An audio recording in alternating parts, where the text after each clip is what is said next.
everyone, this is Fatmata Koroma with Community Highlights, and I'm here with a special guest today. Her name is Fatmata Barrie, and she is running for Maryland State Delegates District 20. She's formerly a lawyer, and she's still practicing, but she decided to go into politics. So I will let her tell about herself and actually explain a little bit more about what this entails. Hello, Fatmata. Hello, Fatmata. How are you? I'm fine. Good. Be Fatmata squared. Yes. Okay, my name is Fatmata Barrie. I am running for state delegate to represent District 20, which is Silver Spring, Tacoma Park, and White Oak here in the state of Maryland. This role will entail being a lawmaker, is equivalent to the House of Representatives here in Congress, up on Capitol Hill, but at the state level. So that's what the state delegate is equivalent to, just to give people a perspective. Okay. So we work with the Senate to create laws for the state of Maryland and give it to the governor. If I ever make it to the state delegate, that's what I'll be doing. Okay. And I'll be representing my district. Okay. So why don't you tell us about why did you decide to take this position? I know you're a lawyer, you've been practicing for 15 years, and tell us why did you decide to make that move to go into politics? Well, I've been a community advocate, community activist, organizer, and as you said, an attorney. And I've been an attorney now for 15 years, but I've been a community person for about 20 years or so.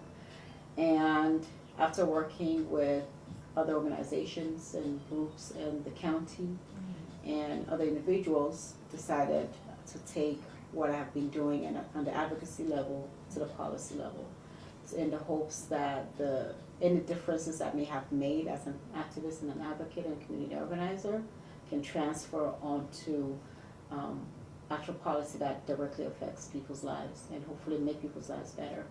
And that's what made me decide, because District 20 is a great district, and I think it needs to add a voice like mine on that. And that's more pertaining to Montgomery County. Correct, but it will be in Annapolis. So the laws that we'll be working on, although I'll be representing District 20, Montgomery County, any laws that are put in place is for the entire state of Maryland.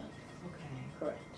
So I know that you're very active, like you said, in the community. Can you tell us about some of the organizations and the community involvement projects that you've been involved in? I am a former chair of the Montgomery County African Affairs Advisory Group. I am a current executive member of the AAG and African Immigrant Caucus and the Immigrant Community Services. I'm also a member of the East County Citizens Advisory Board. And so I've worked with different groups and organizations in those spheres to do workshops, immigration workshops, legal workshops, to do health workshops where we were able to bring in community leaders and do training on HIV/AIDS, those kind of things, in a culturally sensitive manner to ensure that when information is given out to our communities, that they're given out in such a way that it benefits those communities that they're targeting. Just to name a few, there are many other things. At the AAG, we've worked to create, with the county, of course, the Gilchrist Center, bring it out here actually to East County, right here on Bush Cheney Road. So there's a Gilchrist Center where you actually can get training for many things, including computer training, including HVAC, CNA. So if anyone has those needs, if they need training, come on over to the Gilchrist Center. There's services there for you. Okay. And I know that you being an attorney, some of the projects that are very dear to heart, what I see you always talk about is immigration issues. Because I know, I don't know if everyone knows this, but you are originally from Sierra Leone, West Africa, and you've been here since childhood. Correct. So you're a citizen now. I'm a complete citizen. But you're still very active Yes. in the community. Yes. So that you represent. Correct. So why don't you tell us a little bit about some of the immigration issue that you're passionate about and you're advocating for? Okay. One of the things that's near and dear to my heart is the issue of the dreamers, Okay. right?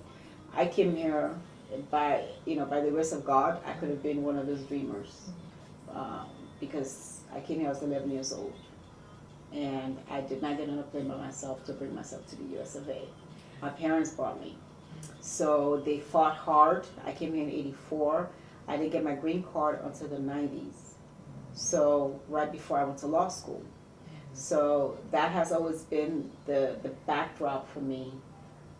Make sure that people understand it's not just that the people who are here, that were brought here, they want to quote unquote break the law, as they say. They're not criminals. They came here at an age where they had no control over what happened to them and for them. And they pay taxes, they work, they go to school, some hire people, they create jobs, and they're great citizens of this great nation.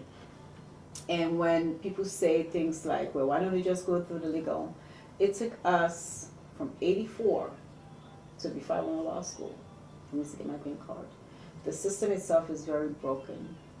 It just is. And we are working and we're advocating and we're trying to make sure that these children who were brought here at no fault of their own are able to live a good life.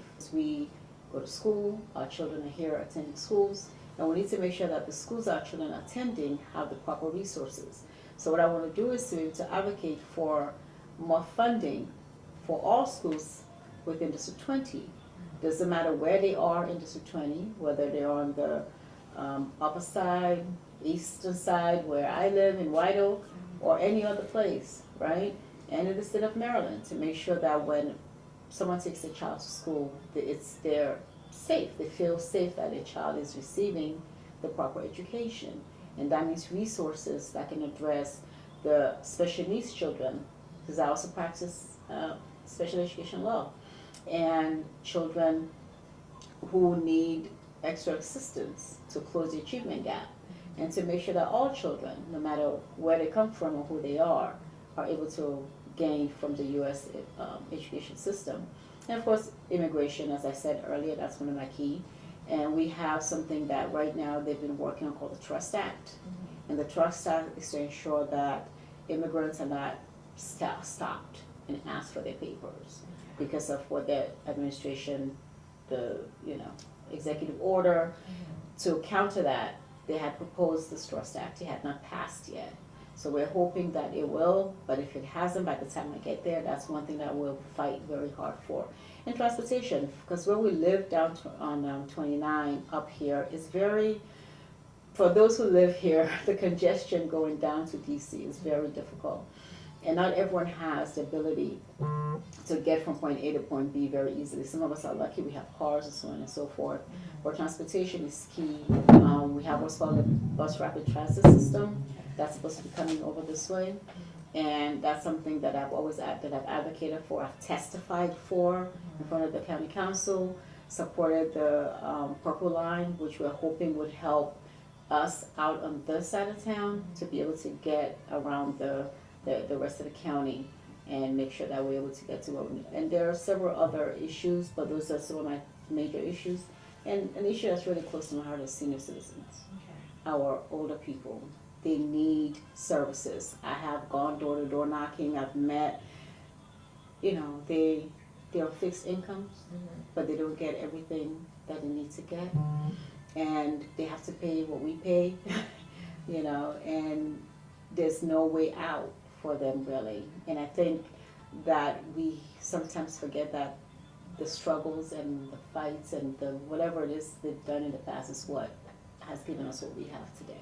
And I think sometimes that hinders the work we do to make them be better. And Montgomery County is, you're either very old or very young. There's very little in between, because a lot of young people are going out because for them it's too expensive. So our older population needs help. I know you'll be having a kickoff of your campaign. Yes. Is it next week? That's next Saturday, November 18th at the White Oak Rec Center. All right. It's over at 1700 April Lane. And it'll be a fun event. It'll be a nice event. People get to see me and see who I am. All right. And the elections are in June 26, 2018. And the hope is that I will hopefully have people come, show up. It's from 2 to 5, and it's 2 p.m. sharp. My whole campaign is community-based. So my hope is that the community will show up, because that's who I'm running for. I'm not running for myself or for anything else. I'm running for the community. And I need the community to show up so that I will know what the community wants from me, and so they can hear what I'm willing to give and what I want to do when I get there. And hopefully people can show up and see what you may get in the state delegate. So please go out there and vote and support her. She has a kickoff of her campaign November 18th. How can they find you? Okay, my website is www.fatmatabarrie.com. I'm also on Facebook, Fatmata Barrie for State Delegate. And my email address is info@fatmatabarrie.com. You can contact me at any of those. You can find all the information.